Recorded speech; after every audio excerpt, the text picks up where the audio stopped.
Hello, good morning, good afternoon, good evening to all my followers, to all my friends, and my soon-to-be followers. So, as you can see, ngayon po, narito po sa taas, no, Nano Eyewear Testimony. This is a live testimony para makita nyo na walang edit, no?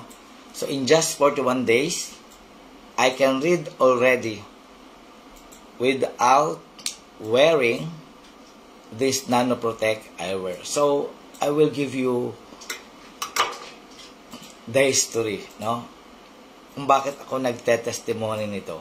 So, as what I have told you before, I have received a message from my friend offering this Nano eyewear to me. Kasi nga, meron akong pterygium in the first place at talagang malabo na ang mata ko. Kasi since second year high school ako, I was wearing eyeglass because of my eye grade. So, at this moment, or this time, no, my eye grade is 275, yung ikabila, yung kabila ay 300. Okay, so yan ang issue ko sa aking mata, ang concern ko sa mata. Malabo kasi nga bata pa ay nagsasalamin na because mahilig magbasa, okay, mahilig magpuyat and a lot more. Ngayon, kaya ako nagte-testimony ay para sabihin sa inyo, okay, na I had an immediate effect, wonderful, amazing effect, wearing this eyewear for only 41 days. My eye grade has been corrected. Then yung pterygium ko, may pterygium ako dito, makikita nyo dito, medyo, gano, medyo konti na lang siya. Hindi katulad dati talagang umaano na, parang umaabot na sa loob, malapit na sa pupil. So, nung una parang hindi ako naniniwala. Kasi paano ko makakabasa? May, di ba, sabi sa akin ay wala itong lens, di ba, wala sense, wala siyang grade. Sabi ko, paano ko makakabasa? How can I read without the lens?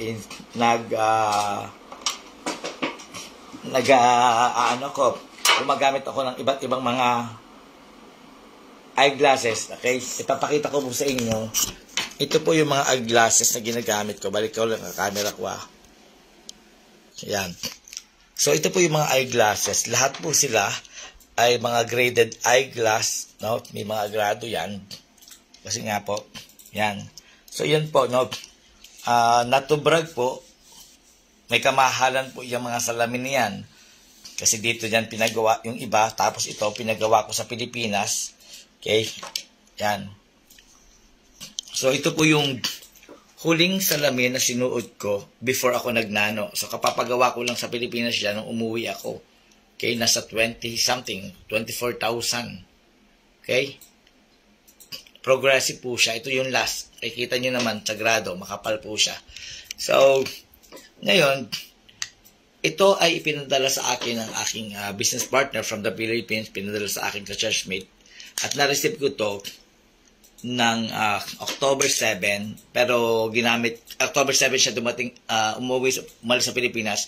Na-receive ko to noong October 9, October 7 to be exact, Saturday yun. Yung nakauna-unahang beses ko itong isinuot hanggang ngayon, sinuot ko lang, pinakita ko lang sa inyo. So ngayon, ang testimony ko mga kamaestro, ang problema ko, of course, kailangan ko may reading glass. Okay? Dati, bukod pa yung pang-read ko sa farsighted ko. So, kaya nga nagpagawa ako ng transition sa Pilipinas para isa na lang ang gagamitin ko. Sa transition, sa radiation, reading glass. At ito ay, tawag dito, farsighted pa yun, no? Sa ganyan, tingnan ko doon sa taas para mabasa ko sa malayo, dito sa gitna para sa computer ko, sa baba para naman sa reading. Mas pag sa labas, pag araw, nagiging shade siya. So, yan ang nagagawa nito mga salamin nito. Pero ngayon, ipapakita ko po sa inyo na without me wearing the eyeglass, okay, ay nakakabasa na ako ng distance. Okay? Tingnan niyo po dito sa laptop ko. Yan ha, wala po akong salamin. Ibaba ko po yung camera. Tingnan nyo yung layo ko po ha. So ngayon, without wearing the salamin, Magbabasa ako ng medyo mahaba-habang email. Ayan. Ayan, tingnan nyo ha. Mababasa ko na siya without wearing the element. Papakita ko rin sa inyo ha. Ayan ha, wala akong salamin. Ibabak ko lang yung camera para makita nyo ng live na nakakabasa na ako without the eyeglass. Ayan nyo ha. Okay. Dear Ariel, hope you would be in great health. Okay.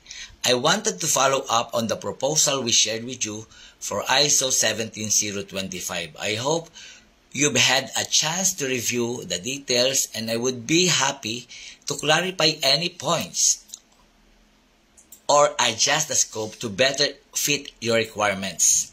Please let me know if you need any additional information or if you would like to schedule a brief call to discuss next steps. We are ready to move forward as soon as you are comfortable. Thank you once again for your immediate consideration.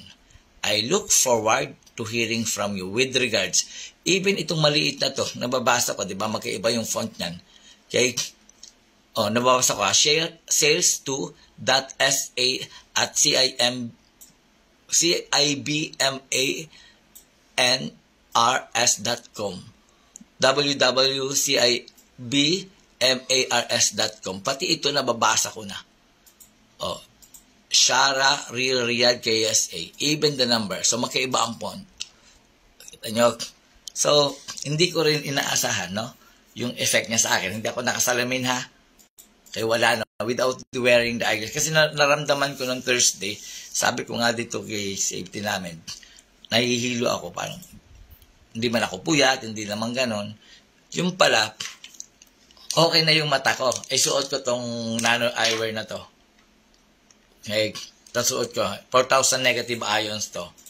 Sabi lang sa akin, ng aking business partner sa Pilipinas, sir, isuot mo lang 8 hours to 10 hours a day. Then I did it religiously. So, naniwala ako. Faith lang, faith. Naniwala ako. So, wala siyang lens. Sinuot ko lang ang sinuot. Manong una, nag-a-adjust ako, nahihilo ako. Kasi nga, migrado yung mata ko. Ito, walang lens. Pero, sabi nga nila, walang healing process. Hindi nila ginaganito yung healing process, but it helps. Pero sa akin, maganda. Okay? Nakakabasa na ako. I will give you another example. Dito po sa harap na to, malayo po yan na. Yan na. Di ba, farsighted po ako. So, hindi ako nakakabasa kapag wala akong salamin. Ngayon, nababasa ko na. Nasa taas, Mr. Ahmed Kamal, internal auditor. Pupunta ako dito. Di ba, malayo yan. Farsighted ako. From here, nababasa ko. Material submittal cover letter, material data sheets, factory testing results, yung nasa ilalim, pre-qualification documents list. For quality review, elements, quality plan. So, yan po. Kaya ko po nilive para makita nyo, hindi to edited. Okay?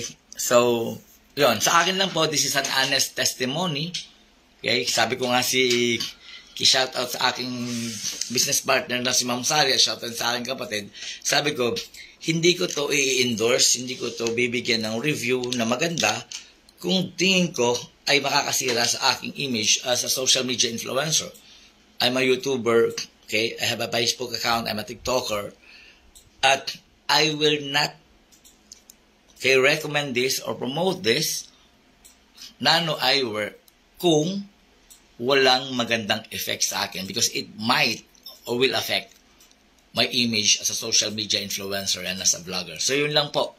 Pinakita ko lang po sa inyo kung ano po yung wonderful benefits na sinasabi nila sa description ay nangyari po sa akin. So iba-iba lang siguro yung resistance ng tao, yung immune system niya or sinasabi ng metabolism whatsoever, mga medical terms na hindi ko masyadong naiintindihan. Basta binasa ko lang at nagtiwala ako sa produkto. So, yun po. Once again, mga kamestro, if this is the first time that papanood nyo ako, please consider to follow, like, share, subscribe. Also, my YouTube channel. Pakishare din po nito sa inyong mga kaibigan, sa inyong mga kilala, especially those family, those friends of yours who are experiencing issues or concern or problem, severe problem with their eyes. So, ngayon po ay feeling ko hindi na ako magpapa-opera, papalaser ng pterygium kasi parang medyo natutunaw na siya.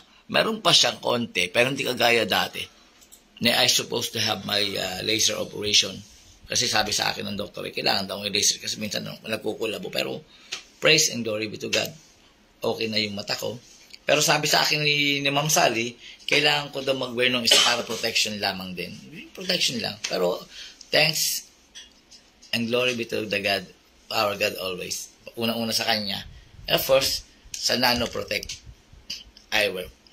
Nakakabasa na po si Maestro ng walang salamin. And that is one of the wonderful blessings that I received. So God bless everyone. Paalam.